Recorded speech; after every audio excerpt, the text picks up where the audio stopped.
many ways, we heard about storms. I think this is very much like a storm. And if I could, Pastor, if I could just ask everyone, say these three words with me: spectacular. Spectacular. Cruelty. Cruelty. Glory. Glory.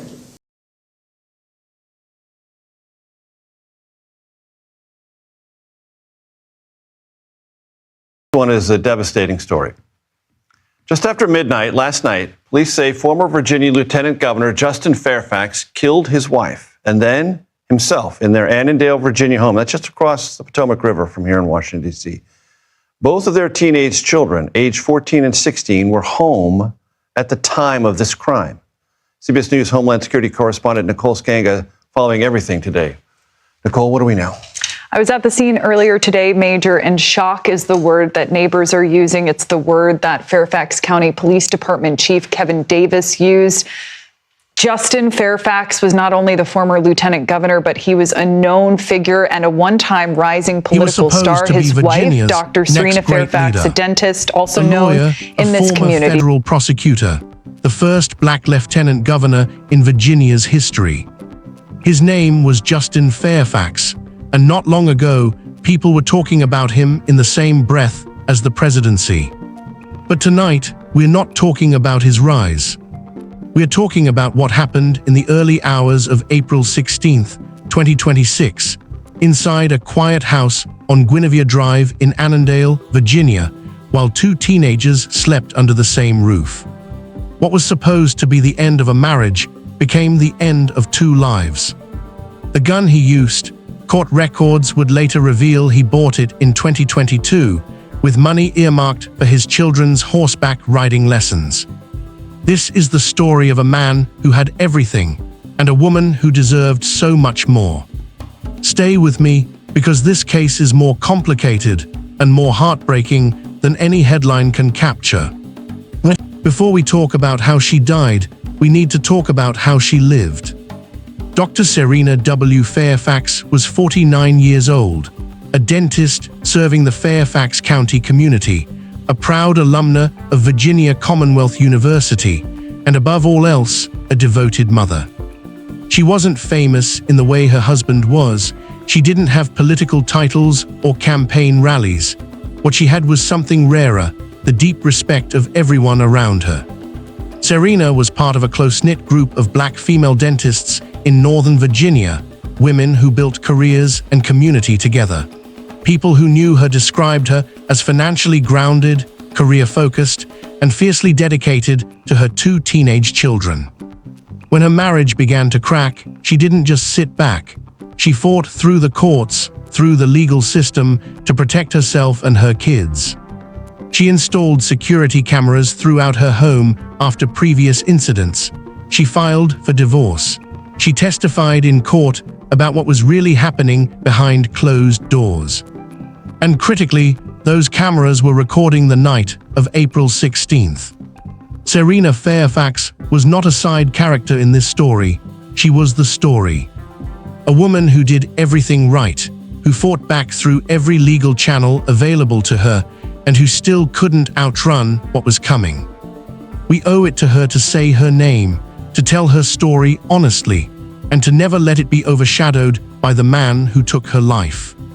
It's just after midnight, April 16th, 2026. Annandale, Virginia, a suburb of Washington, D.C., the kind of neighborhood where nothing like this is supposed to happen. The Fairfax home sits on the 8100 block of Guinevere Drive. Inside, two teenagers are home. A mother and father, estranged but still sharing the same address, are somewhere in that house. And then something breaks. Justin Fairfax goes to the basement. Dr. Cerina Fairfax is there. He shoots her multiple times. According to police, it happens fast. There is no prolonged struggle, no extended confrontation. Then Justin Fairfax runs upstairs to the primary bedroom, and he turns the same gun on himself. Seconds later, or maybe minutes, it's unclear, a phone rings. It's 911. On the other end, their teenage son. He tells the dispatcher he thinks his mother has been stabbed. He doesn't yet know about the gunshots. He doesn't yet know about his father. Officers arrive at the home and find two bodies, bullet casings near Cerina's body in the basement, Justin upstairs, a self-inflicted gunshot wound. Both dead. Their children, a son and a daughter, both high school age, are physically unharmed. But no one who lives through a night like that walks away unharmed. Not really. To understand what happened that night, you need to understand who Justin Fairfax was, and more importantly, who he had become. Justin Fairfax, 47, was once considered a rising star in the Democratic Party. He won the race for Lieutenant Governor of Virginia in 2017. He served from 2018 to 2022 under Governor Ralph Northam. For a brief moment in 2019, he came within inches of becoming governor himself, when Northam faced calls to resign over a racist photo from his medical school yearbook. If Northam had stepped down, Fairfax would have stepped up. But then came the allegations. Two women publicly accused Justin Fairfax of sexual assault, incidents they said occurred before his marriage. He denied everything. He called the encounters consensual. He refused to resign. The political world largely turned its back on him. He ran for governor in 2021. He lost badly in the Democratic primary, and that defeat, according to court records later made public in the divorce proceedings, broke something inside him. Court documents revealed that after the 2019 scandal, Fairfax never bounced back, drinking heavily, withdrawing from his family, his mental and emotional health in freefall. Cerina testified during the divorce proceedings that her husband drank daily, that his living space in the home was littered with empty wine bottles and piles of dirty laundry. The couple had formally separated roughly 2 years before the shooting, but they were still living in the same house, in separate spaces, because of the ongoing divorce dispute. Courts had ordered Justin Fairfax to move out by the end of April. He was weeks away from that deadline. And then, just before that night, he was served court paperwork notifying him of his next scheduled court appearance in the divorce proceedings. There's something else you need to know. In January 2026, Justin Fairfax called police claiming his wife had assaulted him. But here's where the cameras come in. Cerina had installed security cameras throughout the home, reportedly because of previous incidents. Those cameras captured the January encounter. Police reviewed the footage. The alleged assault, according to law enforcement, did not occur. No arrests were made. Justin Fairfax's claims were contradicted by the very cameras in his own home. And those cameras were still rolling on the night of April 16th. Here's what makes this case different from so many other domestic violence tragedies. Cerina Fairfax saw the danger coming. She documented it. She went to court. She testified. She installed cameras in her own home. And the court saw it too.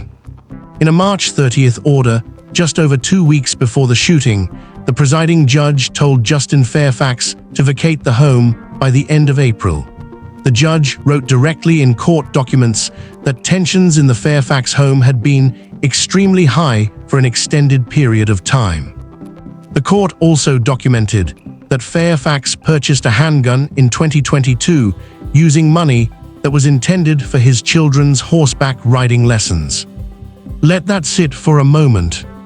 The gun used to kill Cerina Fairfax was bought with money meant for their kids' activities.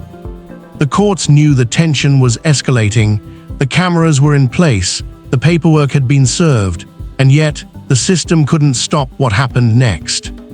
This case has sparked an important and necessary conversation. When all the warning signs are visible, when a woman does everything right, goes to court, gets orders, installs cameras, and tragedy still strikes, what does that tell us about how we protect survivors of domestic abuse? There are no easy answers, but Cerina Fairfax's story demands we keep asking the question. In the hours after the shooting, Fairfax County Police Chief Kevin Davis stood before cameras, and called what happened tragic in nature. Virginia Governor Abigail Spanberger released a statement calling Cerina a devoted mother and beloved dentist. She added, "This tragedy reminds us that domestic violence can occur in any family, in any place." Former Governor Ralph Northam, the man who once served alongside Justin Fairfax, said he and his wife were devastated. Andrea Bailey, a Virginia county supervisor who had known both Justin and Cerina personally, said she screamed when she heard the news. "I am devastated," she said. "My heart goes out to the family, the children, Cerina's parents, all of their relatives." Their 2 teenage children, a son and a daughter, are now in the care of extended family, both physically unharmed, both left to carry a weight no child should ever have to carry. Police have confirmed this is being investigated as a murder-suicide. No other suspects, no other parties. The firearm used has been recovered. Justin Fairfax was 47 years old.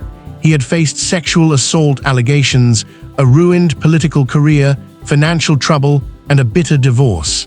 None of it justifies what he did. Cerina Fairfax was 49 years old. She had built a career, raised 2 children, survived a deteriorating marriage, and fought for her safety through every legal channel available to her. She deserved to see April 17th. This case is a reminder, a brutal, devastating reminder, that domestic violence does not discriminate. It reaches into powerful families, educated households, and high-profile lives, and it kills. If you or someone you know is experiencing domestic violence, please reach out to the National Domestic Violence Hotline, 1-800-799-SAFE, 7233, available 24/7, confidential, free. Dove in memory of Dr. Cerina W. Fairfax. Dentist, mother, fighter, daughter, friend. She is remembered not for how she died, but for the full life she lived and the love she poured into those around her.